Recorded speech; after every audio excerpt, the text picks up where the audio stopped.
In 1324, the city of Cairo was taken by storm by one of the most awe-inspiring sights its citizens had ever seen. Marching through its winding streets was an entourage of thousands of African soldiers, courtiers, traders, scholars, and slaves, all laden in gold. Horses and camels with gold leafing on their fur pulled vast amounts of riches that were handed out to the poor and traded for goods. So much gold was handed out that the Cairo economy crashed and would not recover for 10 years.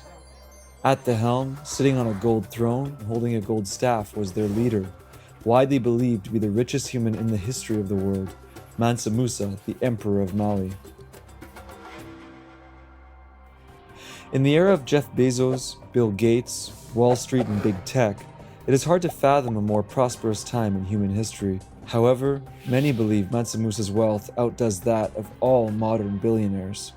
Musa was the kind of the crowning jewel, so to speak, of a long lineage of West African imperial rulers. Depending on who's doing the estimating, people will, suggest that his net worth, adjusted for inflation is, 400 billion or 500 billion or 600 billion. People don't actually know.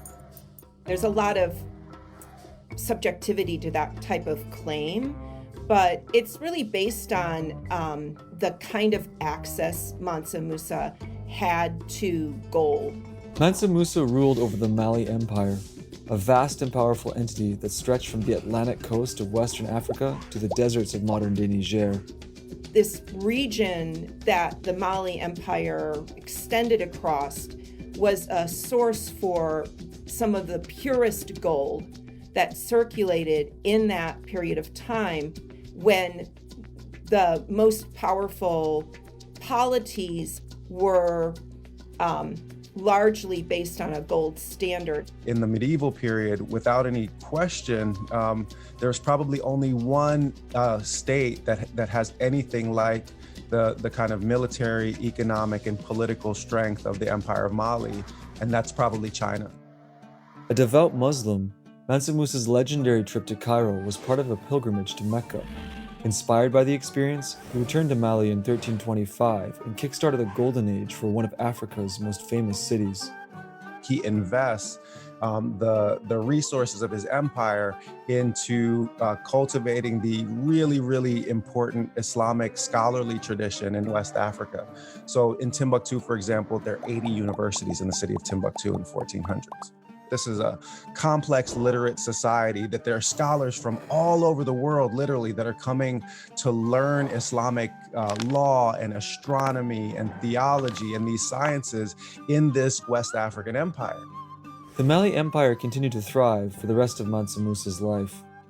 Even after his death in approximately 1337, the empire continued to flourish under the rule of his sons. However, with the rise of rival empires and new forms of trade, the empire went into decline in the 15th century. Despite his global legacy, Mansa Musa has largely disappeared from the Western historical imagination. Colonialism and the Atlantic slave trade have a major impact on the way that the Euro-American world writes about and perceives Africa and Africans. Stories of Africans who were writing dozens of languages in a city like Timbuktu, who were the wealthiest and most powerful kings on the planet, don't jive well with what Africa has come to mean in European discourse.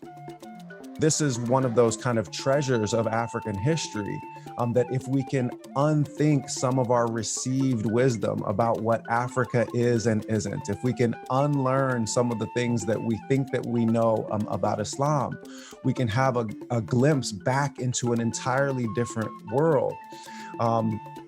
Before the kind of contemporary discourses of racial marginalization came into being, a Black Muslim ruler could rightfully consider himself second to none.